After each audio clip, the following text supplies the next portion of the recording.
happy Monday. Today, I'm right. I love it. I know usually when we do Lex Talk Fashion, especially on Mondays, we do it by the bay window, but I haven't figured out how to get that in my background yet, so we are here because I also love it. I know I feel like maybe I'm a little poppy and happy today, but let's be honest. Last Monday, Martin Luther King Day, um, that was a rough week. Okay, that was rough. I was on my way home from an incredible vacation, and there was no heat because the heat was broken in our home. And, a convicted felon became the 47th president of the United States of America. So, yeah, that's exciting. Here's the thing about that. Um, how do I say this? I was receiving some backlash for having a Patreon. And to me, I don't understand why, because there are so many YouTubers that have a Patreon. They offer behind the scenes, they offer extra videos, they go live, things like that. Me, I just offer some extra selfies, and it's really just if you want to help contribute to this channel and help me get some, you know, pay for some of the fashion that I get so I can do more fashion hauls. That's really what it's for. It's not really, I'm not creating extra content because I create content every single day. Sometimes I will post some extra things that I didn't have time for in my video in there. Maybe some TikToks that didn't make the cut for TikTok, or reels for Instagram, or shorts for YouTube, and they end up in there. And then sometimes, I just don't want to feel any backlash for having my bikini body on YouTube. And because some people feel some type of way. So I put it in a space where people won't treat me badly. So, yeah, I'm not actually, the promise of my Patreon isn't that I'm going to give you anything. It's just that it's there if you want to help support the channel and help me grow as a creator.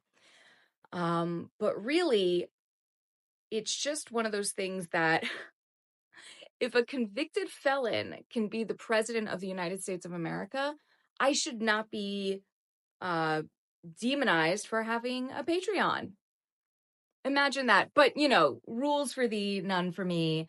Sort of situation, the whole idea that, I'm a woman, and so I'm just genuinely, generally evil, and therefore I don't deserve to have the same privileges old white billionaire men have, So, and if this feels political, hi, I'm Lex. Here's the thing. I am a feminist. I know, surprise. And if you don't know what a feminist is, and you think that it is something that goes against men, then you are woefully uneducated and have done nothing to um, uh, make yourself any less ignorant, because the information is out there. But if you don't know what feminism is, it is essentially just having equal rights among all the people, equal rights for both and all genders, So, yeah, if you don't think that women should have equal rights as men, or anybody who, non-binary or whatever should have equal rights as men, then yeah, you're not a feminist.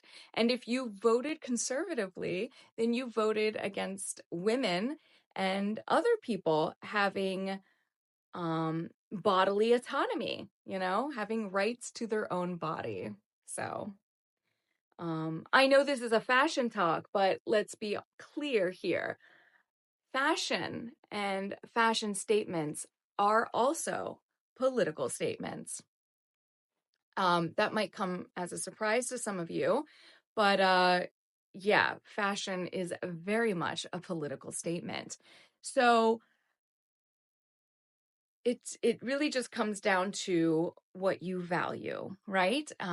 People who try to get the creme de la creme, the best of the best, they're trying to prove something. They have a statement to make that they are somehow superior to, say, others. You know, if you're trying to have or get something that you know is very difficult to get and is exclusive, then yeah, that is a statement. And in America, it is a socioeconomic statement, which is also a political statement now that we have the oligarchs and billionaires whispering in 45's ear. So that's fun. It's been fun. So yeah, also, I don't know if you remember this. Something that stands out to me specifically, not to throw women under the bus, but they are generally more scrutinized than anyone else when it comes to fashion. Uh, 45th first wife, um, during that first presidency, wore a jacket going to see the children at the border. And the back of the jacket said something along the lines of, I don't really care, do you? And whoever told her to wear that, or if she decided to wear that, it was a statement. And people noticed that. It was definitely something that maybe if she didn't want any negative feedback or negative backlash, she could have chosen something less literal. On a trip to the border to visit migrant children who had been separated from their parents, which some people found insensitive. And even though her spokesperson at the time claimed the jacket had no hidden message, the First Lady is now saying, I would prefer that they focus on what I do and my initiatives than what I wear. She added, and it was for the people and for the left wing media who are criticizing me and want to show them that I don't care. Also in the ABC News interview, Melania Trump said she was blindsided by her husband's zero-tolerance immigration policy that separated families, a policy the president halted following pushback from both sides of the aisle. If that makes sense. So, you know, that sort of thing. The other part of that, speaking of the current first family, the daughter of 45, she wore at the inaugural ball a dress that, and this was brought to my attention. Vogue magazine had posted this on Instagram. Now, it wasn't necessarily an article. I mean, there was an article about it, but it was very difficult to find. So, this article and Instagram post had her on front display, which already, if you are trying to, how do I say this? If you don't want to get into, okay, I got it. So Vogue generally prides itself on being a woman forward, very pro choice, pro woman, pro LGBTQ sort of publication. At least that was the impression I had, especially with Teen Vogue. They're very forward and progressive, and I love a lot of the articles that I see populate when I stumble upon them. But Vogue surprised me by having her on their Instagram. Now, the article that went along with it kind of just mentioned the fact that her dress was inspired and almost identical to Audrey Hepburn's dress when she wore this gorgeous ball gown to celebrate a movie she had done. It was this gorgeous black and white. I mean, it looks identical, right? Except Audrey Hepburn had white gloves, and 45's daughter wore black gloves and diamonds.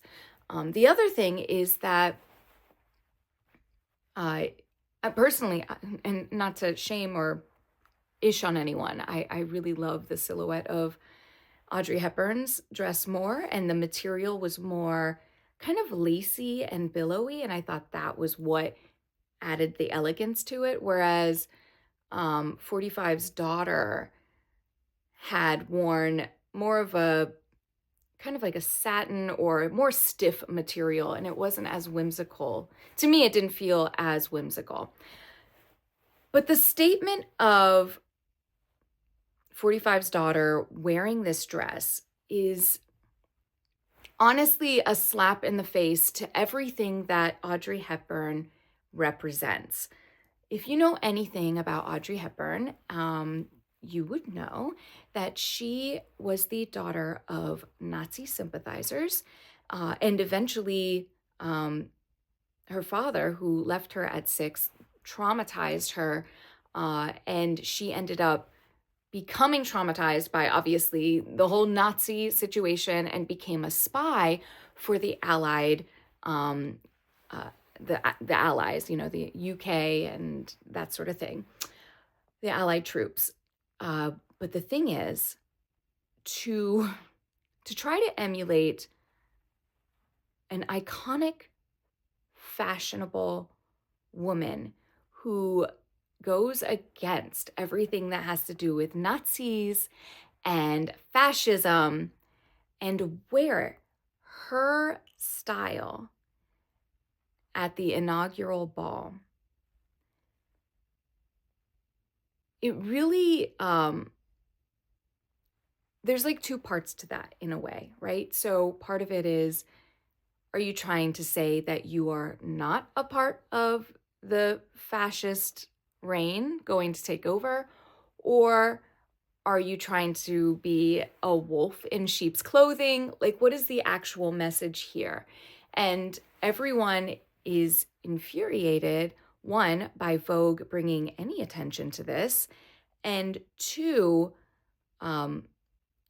that this woman would have the audacity to try and emulate a pro-choice, pro-LGBTQ, pro-human person, and try to bring that into a very divided, divisive, and quite frankly, dangerous administration that we now find ourselves in. So there's that as well. Another thing is 45's wife's fashion. A lot of people are now comparing these outfits worn by women that are connected to 45, now 47, hopefully not for long, but we'll see, to The Handmaid's Tale. And The Handmaid's Tale is a book and now a TV show about a dystopian country where women are no longer able to produce children, and this woman, Serena Joy, basically creates this handbook, Project 2025, on how to take over and control women and put women back in the house and as essentially slaves for men to either produce children, feed the men in the household, clean for the men in the household, and even the wives of these men, if they are unable to produce, they have to be a part of the baby making process. Like, it's horrific. It is horrific. And if women lose the ability to choose, every sexual encounter she has is very quickly becoming an unwanted sensual assault, because if she has no way to protect her body, because as it says in Project 2025, they also want to take away contraceptives from women, then yeah, if she becomes pregnant, then she has no choice once the country becomes completely anti-choice, and which is again in the plans of Project 2025. Everything is laid out. So if you are not sure what's going to be happening or what moves 45 is going to be doing, you should probably check out Project 2025, because he's already started the process in being able to control not only the narrative, but also the government in putting loyalists in and getting rid of anybody who may go against or stand up against anything that he might try to put into place.